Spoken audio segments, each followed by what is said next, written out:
Now, we know now that the crime that they say is at the root of terrorism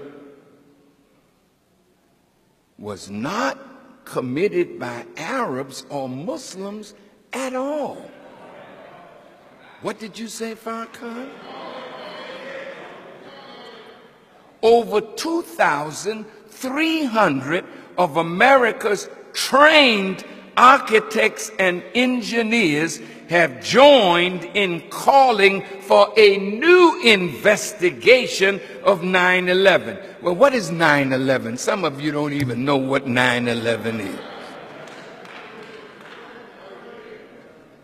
And that's really bad. 9/11 was the destruction of the World Trade Towers. Does it ring a bell now?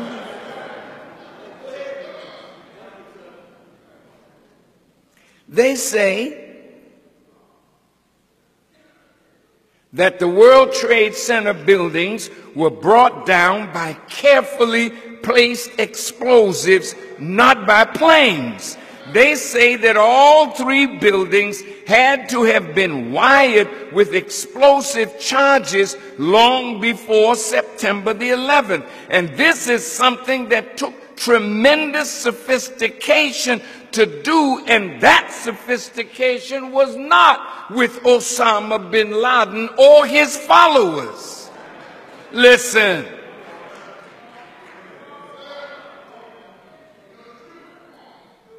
But if it was not Muslims, then who?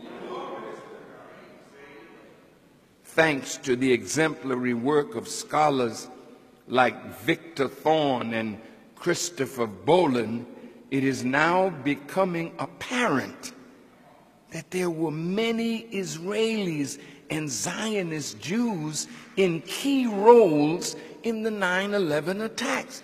Now look, if they can prove me wrong, like I said, I'll pay with my life.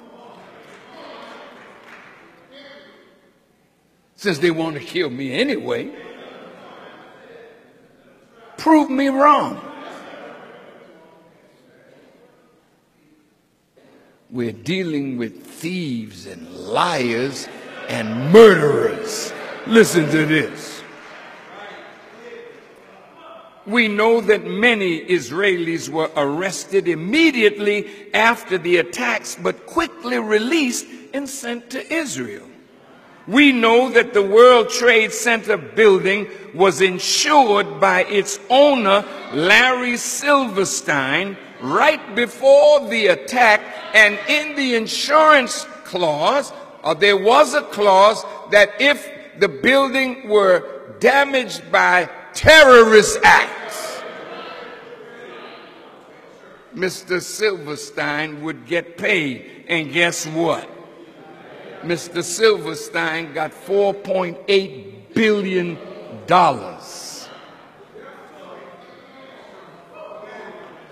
We know that an Israeli film crew dressed as Arabs were filming the Twin Towers before the first plane went in. In other words, these Israelis had foreknowledge of the attacks.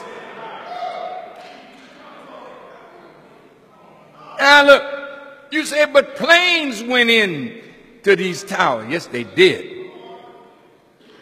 But do you know what kind of technology you have to have as a pilot to fly a plane and drop down to an altitude and turn at an angle at 400 or 500 miles an hour into a building?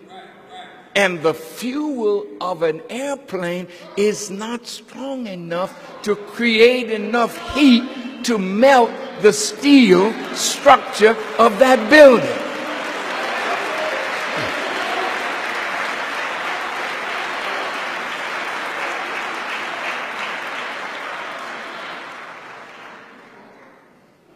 We know that many Jews received a text message not to come to work on September 11th. Who sent that message? that kept them from showing up. Within minutes of the attacks, Ehud Barak, the founder and master of the Israeli military's covert operation force, was in a London studio of the BBC blaming Osama bin Laden and calling for a war on terror.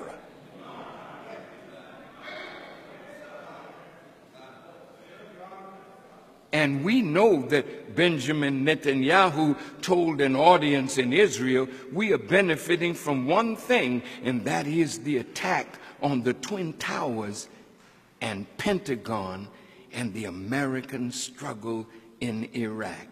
He added that these catastrophes and wars would swing the American public opinion in the favor of Israel. Why won't America investigate what these scholars and scientists have uncovered about 9/11 and who was really behind it? It now appears that 9/11 was a false flag operation, which is an attack by one country but made to appear like the attack came from another in order to start a war between them. Is this what friendship is?